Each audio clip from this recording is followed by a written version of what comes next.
चीन ने धोखे से दूसरे देशों की पनडुब्बियों को खत्म करने के लिए एक चेन एंड एंकर जाल बनाया था, लेकिन उसी जाल में चीन की ही एक न्यूक्लियर सबमरीन फंस गई, जिसके चलते चीनी नेवी के 55 ऑफिसर्स को अपनी जान गंवानी पड़ गई। लेकिन हर बार की तरह इस बार भी चीनी सरकार ने इस खबर को ही झूठा बता दिया। पर ब्रिटेन की खुफिया एजेंसी की रिपोर्ट के अनुसार येलो सी में मौजूद चीन की एक पनडुब्बी 93417 चेन एंड एंकर ऑब्स्टेकल से टकरा गई थी, जिसकी वजह से पनडुब्बी का ऑक्सीजन सिस्टम खराब हो गया और पनडुब्बी को पानी के ऊपर लाने में भी 6 घंटे लग गए, जिसके चलते पनडुब्बी के अंदर मौजूद 55 अधिकारियों की दम घुटने से मौत हो गई। लेकिन शर्म की बात यह है कि इसके बावजूद भी चीनी सरकार उन चीनी सैनिकों की कुर्बानी को मानने तक को तैयार नहीं है। यही है चीन की असली सच्चाई।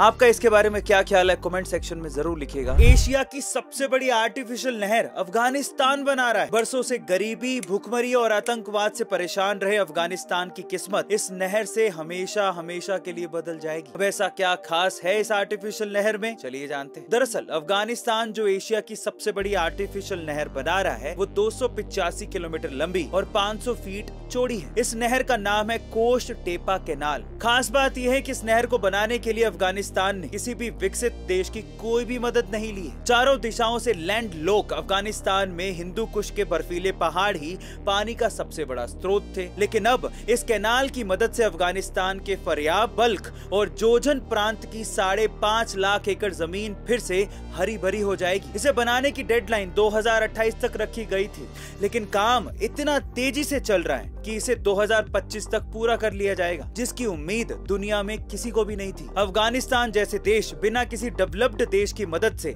ऐसे मुश्किल काम को अंजाम दे रहे हैं, तो अफगानिस्तान के लिए एक हाथ तो बनता है। एक गरीब घर का लड़का जिसने सपना देखा कि वो एक दिन हॉलीवुड का सुपरस्टार बनेगा, जिसके लिए उसने काम भी करना शुरू कर दिया।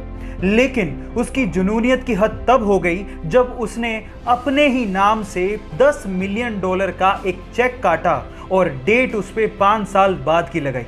फिर उसने उसके लिए हार्डवर्क करना शुरू किया और देखते ही देखते 5 साल बाद उसकी कड़ी मेहनत की वजह से उसे एक मूवी का ऑफर मिला, जिसका नाम था डम एंड डम्बर, और उसके लिए उसे $10 मिलियन का चेक दिया गया। गाइज, मैं बात कर रहा हूं जिम कैरी की। अगर जुनूनियत हो और उसके लिए आप कुछ भी करने को तैयार हो, तो कोई भी चीज नामुमकिन नहीं है। एक बार एक चाइनीज व्यक्ति एक एनिमल शेल्टर से एक बहुत ही प्यारे कुत्ते को घर पे लेके आया। वो कुत्ता बहुत ही समझदार था, लेकिन उस चाइनीज व्यक्ति ने एक अजीब सी हरकत उस कुत्ते की नोट की। वो कुत्ता पूरी रात अपने मालिक को सोते हुए देखता था। शुरू में उन्हें लगा कि शायद वो नया है, इसलिए एडजस्ट होने में समय लग रहा है, लेकिन जब वो लगातार ऐसा करता रहा तो उन्होंने उसे डॉक्टर को दिखाया। डॉक्टर ने कहा कि ये तो बिल्कुल स्वस्थ है। थक हार कर जब कुछ समझ में नहीं आया तो वो उसी शेल्टर में दोबारा गए। तो जो शेल्टर वाले ने जवाब दिया वो आप लोगों को सुनना चाहिए। शेल्टर वाले ने कहा कि जब ये सो रहा था तब उसका पुराना मालिक उसे उठाकर यहाँ शेल्टर में छोड़ के चला गया। शायद इसीलिए वो पूरी रात आपको देखता है, कहीं आप उसे धोखा ना दे दो। गाइस, ये बेजुबान जानवर भी फीलिंग्स रखते हैं, इनमें भी संवेदनाएं होती हैं, इनका भी ध्यान हमें रखना चाहिए।